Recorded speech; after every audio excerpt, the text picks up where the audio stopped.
नमस्कार, welcome to mister happy tummy. आज हामीले वाइ वाइ चाउचाउको खाजाको रेसिपी लिएर आएका छौँ। यसलाई 15 मिनेट्समा नै रेडी गरेर खाजाको रूपमा सर्भ गर्न सकिन्छ। यदि हाम्रो भिडियो मन परेमा लाइक, कमेन्ट र च्यानललाई सब्स्क्राइब गरिदिन अनुरोध गर्दछु। ल ढिलो नगरिकन चाउचाउ बनाउन सुरु गरौँ है त।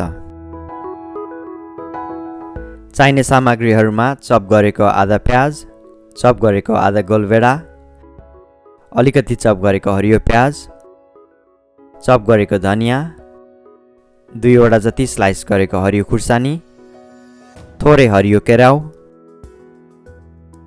3 वटा अन्डा, जिराको धुलो,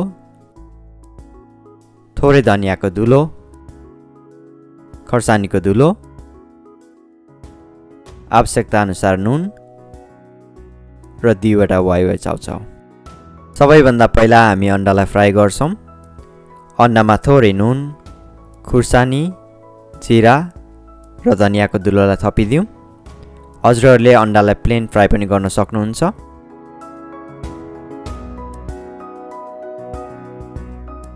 अन्डालाई यसरी सानो सानो पिस बनाउनु होला।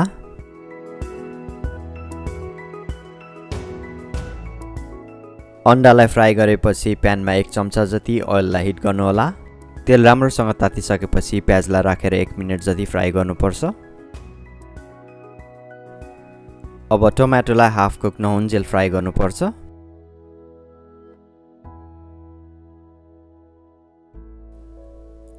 अब हरियो खुर्सानी र केराउलाई राखेर अर्को 1 मिनेट जति फ्राई गर्नु होला। हल्का टुक्रा पारेको वाइ वाइ चाउचाउ र मसलालाई पनि राखिदिउँ। अब हामी चाउचाउलाई एकताल राम्रोसँग चलाइसकेपछि अघि रेडी गरेको अन्डा फ्राईलाई पनि एड गर्छौँ।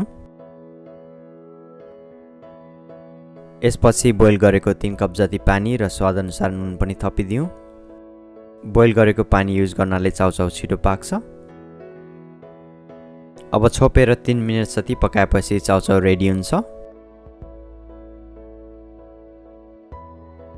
फाइनली चप गरेको हरियो प्याज र धनियाँ राखेर एकछिन चलाएर चाउचाउलाई सर्भ गर्नु होला।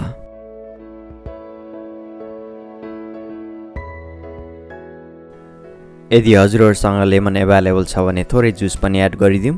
यसले नुडल्सको टेस्टलाई गजबको बनाउँछ। आशा गरौँ आजको रेसिपी हजुरहरूलाई राम्रो लाग्यो। हाम्रो च्यानललाई सेयर अनि सब्स्क्राइब गर्न नभुल्नुहोला।